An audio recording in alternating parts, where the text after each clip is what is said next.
민주당 이낙연 전 대표가 신당 창당 의사를 밝힌 가운데 이재명 대표와 김부겸 전 총리가 회동해서 해법을 모색했습니다. 이 문제를 포함해서 당면한 정치 현안을 전해숙 민주당 의원과 함께 짚어봅니다. 의원님 안녕하세요. 안녕하세요. 반갑습니다. 이 새벽에 나와주셔서 감사합니다. 이렇게 인기 있는 프로에 초청해 주셔서 너무 고맙고요. 또 우리 KBS 공영방송으로 사랑받고 이 시청료 부담으로 정치권으로부터 시달리지 않고 시청자들이 그렇게 되도록 많이 응원해 주시기 바랍니다. 아이고 예 감사합니다. 네. 전해숙 의원님은 현재 민주당 민생연석회의 수석 부의장 맡고 계십니다. 최근에 경제 활성화 및 사회 양극화 해소를 위한 지역화폐 이용 확대 상생 협약식을 가지셨어요. 어떤 의미의 자리였는지 먼저 간략히 소개해 주세요. 원래 최저임금을 두고 한국노총과 소상공인 단체들이 오랫동안 대립을 해왔습니다. 서로 얼굴도 안 보려고 그랬거든요. 네. 그런데 이제 이재명 대표가 의장으로 있고 제가 수석 부의장으로 있는 민주당 민생연석회의에서 이분 두 단체를 오시라고 했어요. 그래서 두 단체가 지역화폐 이용 확대를 두고 민생경제 활성화의 뜻을 모으는 게 얼마나 좋으냐 하고 저희들이 제안을 했습니다.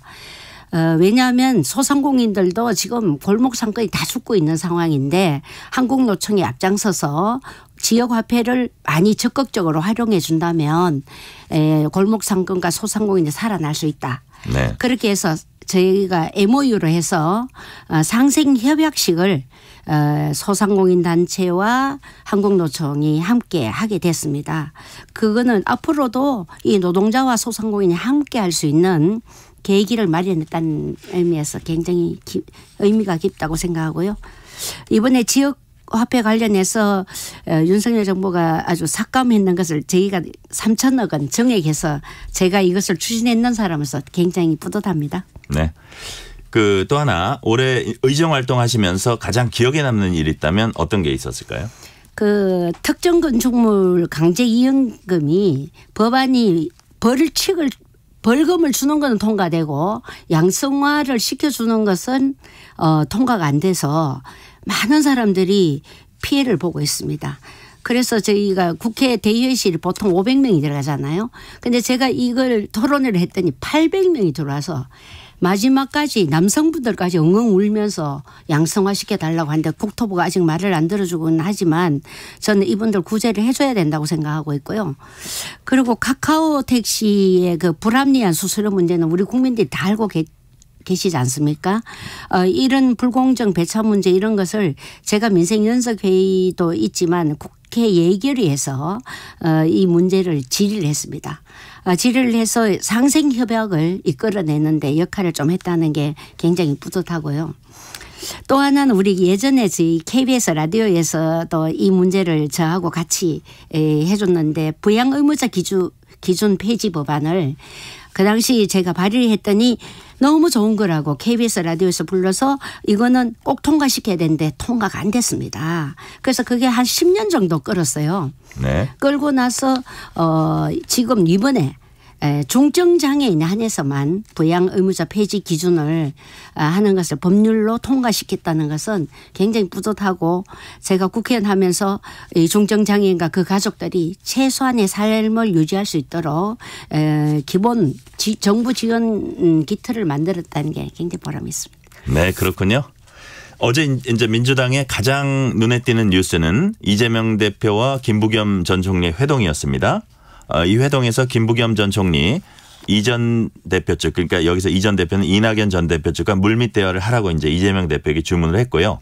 이 대표도 당의 단합을 강조했습니다. 일단 대화 단합이 중요하다는 데는 두 사람이 뜻을 모았다 이렇게 봐야죠. 그렇습니다. 두 분뿐만 아니라 지난 대선 당시에 이낙연 대표와 함께했던 의원들도 신당 창당은 안 된다고 이낙연 대표께 강력하게 저희들이 요구를 했고 당이 단합이 필요하다는데 의견을 피력했습니다. 또 무도한 우리가 윤석열 정권과 맞서기 위해서는 어떤 경우에도 분열하지 말고 단합해야 한다. 이게 저희 민주당 의원들의 대체적인 의견입니다. 그렇다고 해서 이렇게 하고 있는 이낙연 대표를 나쁘게 이야기해서는 안 된다. 무조건 뭐 나가지 마라. 이거 뭐 나쁜 이야기를 해서 안 되고 오히려 분열하면 망한다고 하면서 몰아세우지 말고 이낙연 대표가 회군할 수 있도록 우리가 명분을 만들어주는 이 포용과 상생의 정치가 저는 필요하다. 그리고 또 이재명 대표에 대해서도 이낙연 대표 쪽이나 우리가 좀 이해를 해줘야 된다고 봅니다. 왜냐하면 이재명 대표도 굉장히 힘든 시간을 보내고 있지 않습니까?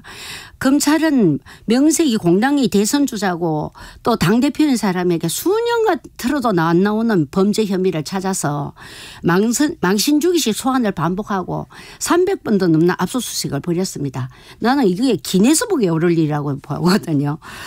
야당을 분열시키기 위해서 국회 회기 중에 구속영장을 청구하는 행태까지 하지 않았습니까? 본인은 불체포 특권 포기한다고 했는데도 그야말로 야당 분열과 인권 유린을 하면서 이재명 대표의 사법 리스크 만들기 위해서 이 정권이 온 힘을 다하고 있다고 봅니다. 남들은 검찰 한번 불려가는 것만 해도 엄청난 압박감을 느끼고 있지 않습니까?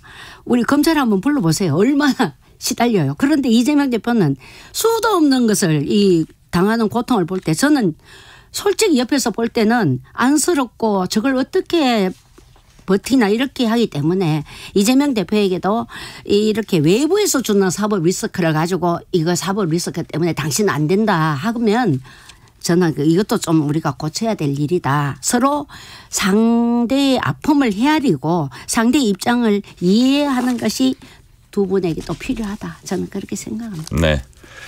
반면에 이제 검찰은 또 혐의가 있어서 수사한다 이런 입장이고요. 반면에 이낙연 전 대표는 당이 변화할 것인지 진전이 전혀 없어 보인다. 실망스럽다 이런 반응을 보였거든요. 그러면서도 이 전 대표 또 뭐라 그랬냐 하면 연말까지 시간을 주겠다는 입장 변화 없다. 또 최근 인터뷰에서도 당이 획기적으로 변화하면 대화할 용의가 있다 이렇게 여지를 남겼거든요. 어떻게 하면 돌파구를 찾을 수 있을까요? 이낙연 전 대표의 이 말씀을 들어보면 이분이 아직도 탈당하지 않고 있는 걸 보면 민주당에 대한 사랑과 충정이 강한 분으로 느껴져요. 그래서 우리 민주당이 국민에 따라서 제대로 혁신을 하라고 강력한 의지로 주장을 하고 있다. 저는 이런 생각을 합니다. 어제 있었던 이재명 대표와 김부겸 전 총리 회동 결과를 어떻게 바깥에 다 꺼내 보이겠습니까? 다만 김부겸 전 총리께서 이낙연 전 대표 측과 물밑 대화를 하라는 말씀에 저는 힌트가 있다고 보고 두 분 사이에 상당히 긴밀한 얘기가 오가지 않았나 그렇게 추측하고 있습니다. 민주당의 지도자로서 윤석열 정권의 불통과 독주를 막고 민주당이 총선 승리와 국민들께 새로운 희망을 드리겠다는 마음은 아마 똑같을 겁니다. 이재명 당대표가 나중에 대통령이 되고자 해도 이낙연 대표와 문재인 대통령 이런 분들 다 도움이 필요한 거거든요. 이분들이 당을 떠나는 길을 열어서는 안 되고 오히려 당으로 돌아올 수 있는 길을 할 수 있는 분은 이재명 대표뿐입니다. 두 분이 하루라도 빨리 만나서 과거를 훌훌 털고 허심탄회한 얘기를 나눠서 총선 승리할 수 있고 민주당이 다음 정권을 창출할 수 있는데 작은 차이를 극복하고 하나로 뭉치는 결의와 결단이 필요하다. 저는 이렇게 봅니다. 네, 다음엔 공천 관련 질문 여쭤볼게요. 민주당이 총선 공천 첫 단추인 공직선거 후보자 검증위원회에서 이제 부적격 판정을 받은 인사들이 강력히 반발을 하고 있어요.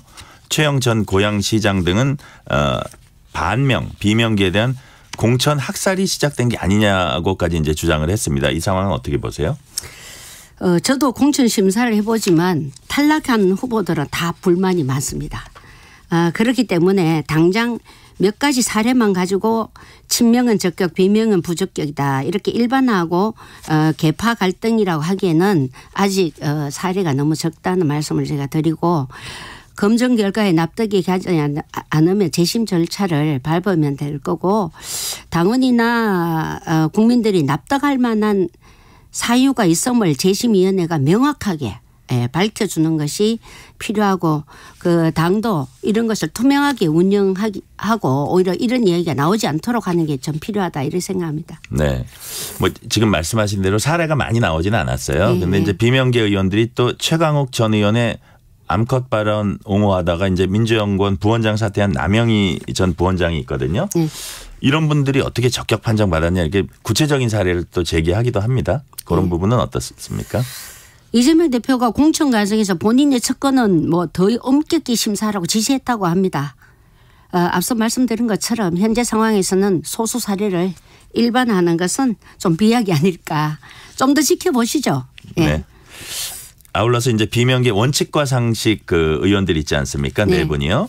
이분들이 이제 계속 주장한 게 당내 민주화, 강성 지지층과의 결별 등은 이제 이재명 대표에게 그동안 요구를 해왔는데 저 이제 일반인들이 이렇게 볼 때는 이들 비명계 의원들도 이른바 시스템 공천으로 불이익 받지 않고 공정한 공천 절차를 거칠 수 있을까 이렇게 우려하는 시각도 좀 있거든요. 어떻습니까? 저도 그 당내의 강성 발언들로 인해서 이재명 대표에게 요구를 좀 했었어요. 그래서 이재명 대표가 당원 한 명을 아예 제명해버리는 그런 일도 한번 했었습니다. 그런데 이재명 대표도 내 말도 잘 안 듣는다. 여러 갈래가 있어서 어떻게 컨트롤하기가 힘든다 이런 말씀을 하긴 했었어요. 그래서 예전에 그 대선 경선에서 박용진 후보가 공천 불이익 받지 않도록 시스템 공천하겠다고 대선 후보 때 이재명 대표 말씀하셨거든요. 네. 저도 최고위원을 해보고 3선이 되었지만 공천권을 쥐고 있는 당대표 앞에서 쓴소리하면서 대립하는 것은 큰 용기가 필요합니다.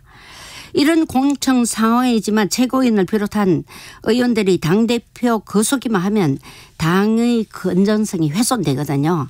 그래서 오히려 원칙과 상식에 해당되는 이 의원들이 이런 얘기를 하는 것을 우리 이재명 당대표가 만나서 술이라도 한잔 하면서 이렇게 품에 안고 그분들의 얘기 중에 들을 만한 것은 이렇게 들어주는 그냥 포용의 자세가 저는 좀 필요하고 이분들이 공천에서 불이익을 받지 않는 것을 볼 때 우리 국민들은 이재명 당대표가 제대로 된 공천을 했구나라고 한다고 생각합니다. 그래서 박용진 의원에게 한 것처럼 이분들도 특별히 공천에 이 불이익을 받지 않도록 당에서 많은 신경을 써줬으면 좋겠습니다. 원칙과 상식 의원들이 좀 듣고 있었으면 좋겠네요. 그 송영길 전 대표가 구속되면서 전당대 돈봉투 사건이 이제 재점화되고 있습니다. 상금 부대변인 보복 운전 혐의로 이제 벌금형도 받았고요. 이제 좋지 않은 일들이 좀 이어지고 있어요. 국민의힘에선 사법 리스크, 도덕 불감증 정당이라고 이제 민주당을 비판하고 있는데 여기에 대해서는 어떻게 생각하세요? 비록 송영길 전 대표가 탈당한 상태라 하더라도 민주당의 당대표이기 때문에 국민들께 매우 송구스러운 일이라 생각하고 국민의 질책은 저희들이 겸허히 받아들여야 된다고 봅니다. 이번 일을 계기로 앞으로 다시는 이런 일이 일어나지 않도록 당 차원에서 전당대회의 부족 요소를 없애는 것은 물론이고 당내의 정풍운동을 이렇게 혁신을 할 필요가 있습니다.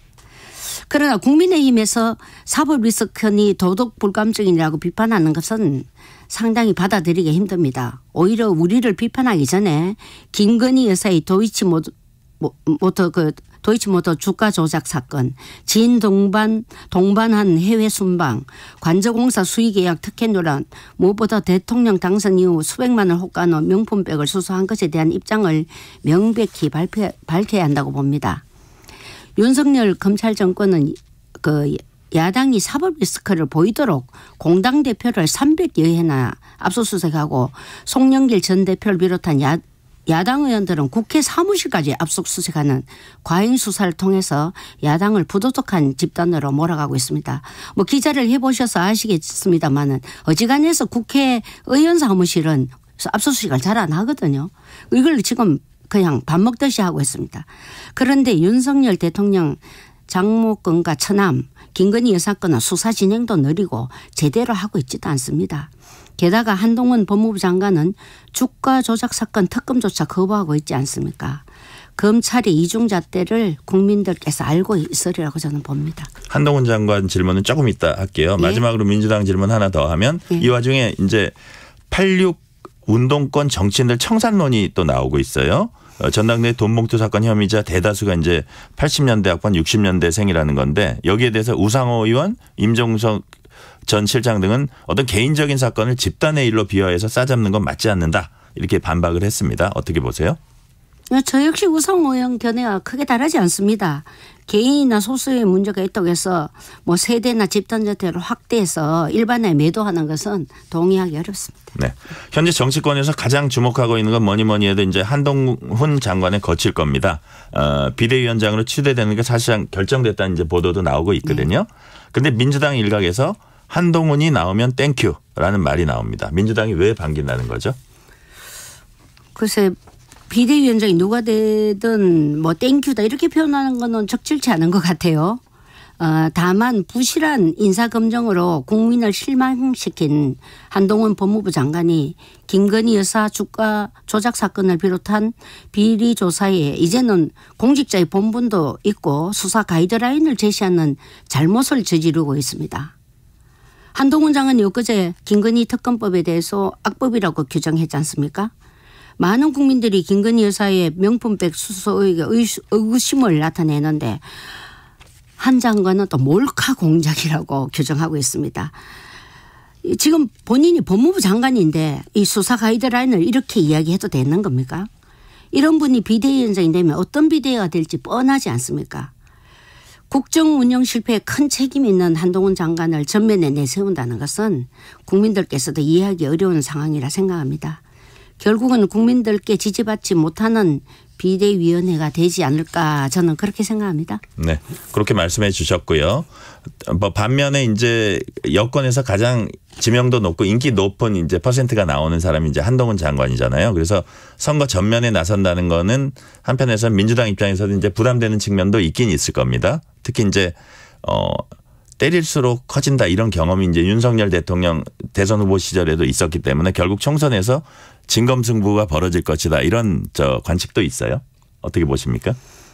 민주당은 어떤 상황이든 새로운 변화에 충분히 준비하고 대응할 것입니다. 한동훈 장관이 법무부 장관이었을 때 민주당의 비판이 오히려 한 장관이 유리할 수 있습니다. 왜냐하면 국민들께서는 정치인과 국회의원과 강요의 대립에서는 강요 손을 들어주기 마련이에요.